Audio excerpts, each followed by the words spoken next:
জাপানি ভাষা শিখিয়ে সরকার 1 লাখ বাংলাদেশিকে দেশটিতে পাঠানোর পরিকল্পনা করছে। জাপান সফরে এই ইস্যুতে একটি সেমিনারে অংশ নেবেন প্রধান উপদেষ্টা। প্রেস সচিব শফিকুল আলম জানান, এ বিষয়ে কাজ শুরু করেছে একটি টাস্কফোর্স। দুপুরে ফরেন সার্ভিস একাডেমিতে এই নিয়ে ব্রিফিংয়ে প্রেস সচিব জানান, 4 দিনের জাপান সফরে আজ রাত 2টায় ঢাকা ছাড়বেন প্রধান উপদেষ্টা। সফরে নিক্কেই ফোরামে যোগ দেওয়ার পাশাপাশি দেশটির প্রধানমন্ত্রীর সাথে দ্বিপাক্ষিক বৈঠক করবেন। জাপানের উন্নয়ন সংস্থা জাইকা ও জেডকোর প্রধানদের সাথেও তার বৈঠক হবে। এছাড়া জাপানি বিনিয়োগ বাড়াতে দেশটির ব্যবসায়ীদের সাথেও আলোচনা করবেন ডক্টর মোহাম্মদ ইউনুস। মহেশখালীর মাতার বাড়িকে সিঙ্গাপুরের আদলে গড়ে তোলার পরিকল্পনা রয়েছে প্রধান উপদেষ্টার। জাপান সফরে এ বিষয়ে বিনিয়োগকারীদের দৃষ্টি আকর্ষণ করা হবে। বাজেট সাপোর্ট সহ বিভিন্ন ক্ষেত্রে $1 বিলিয়ন চাইবে সরকার। সফরে জাপানের একটি বিশ্ববিদ্যালয় থেকে ডিগ্রি গ্রহণ করবেন প্রধান উপদেষ্টা।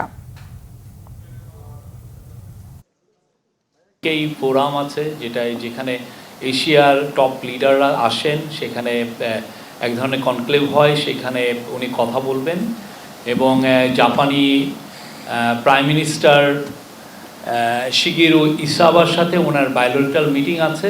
হিউম্যান রিসোর্সের উপরে একটা সেমিনার হবে, সেটার উপরে পুরোটাই ফোকাস হচ্ছে যে জাপানে কিভাবে বাংলাদেশি ম্যান পাওয়ার আরও স্কিল ম্যান পাওয়ার পাঠানো যায়। 1 লক্ষ লোককে আপাতত বা তারপরে আরও বেশি লোককে খুব দ্রুত পাঠানো যায়।